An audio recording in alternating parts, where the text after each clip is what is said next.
আসসালামু আলাইকুম এভরিওয়ান, সবাই কেমন আছেন? আজকে রান্না করে দেখাবো বরিশালের ভিতরে একটি প্রিয় খাবার। এটি রেডি করার জন্য প্রায় 1 কেজি চাল ধুয়ে লবণ মাখিয়ে অল্প অল্প করে এরকমের ভেজে নেওয়া হচ্ছে। চালগুলো ভাজার পরে একটি পাতিলে কিছু ঠান্ডা পানি দিয়ে তার ভিতরে কিন্তু এই চাল ভাজাগুলো দিয়ে দিতে হবে। সবগুলো চাল ভাজার পরে কিন্তু এই রকমেরই পানির ভিতরে ভিজিয়ে রাখতে হবে প্রায় 8 ঘন্টার মতো। অন্যদিকে একটি নারিকেল ভেঙে তারপরে এরকমের আস্ত করে উঠিয়ে নিতে হবে। দেখতেই পাচ্ছেন এটি কিন্তু খুব সুন্দরভাবে উঠে গেছে। এবারে নারিকেলের এই উপরের অংশগুলো খুব ভালোভাবে ফেলে দিতে হবে।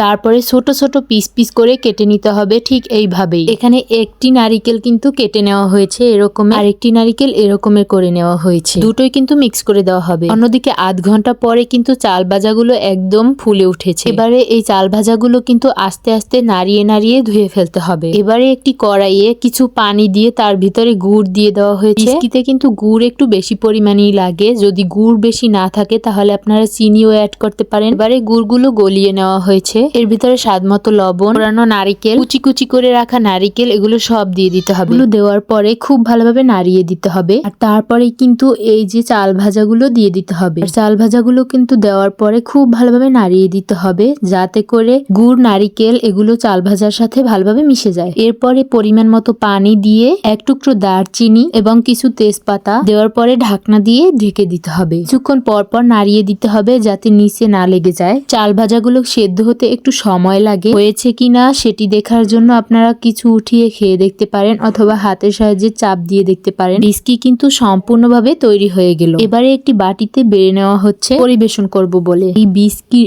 স্মেলটা এত বেশি আমার কাছে ভালো লাগে, এটা বলার বাহিরে। তো সম্পূর্ণভাবে তৈরি হয়ে গেল। ভিডিওটি ভালো লাগলে লাইক, কমেন্ট, শেয়ার করে দিবেন। ধন্যবাদ সবাইকে। আল্লাহ হাফেজ।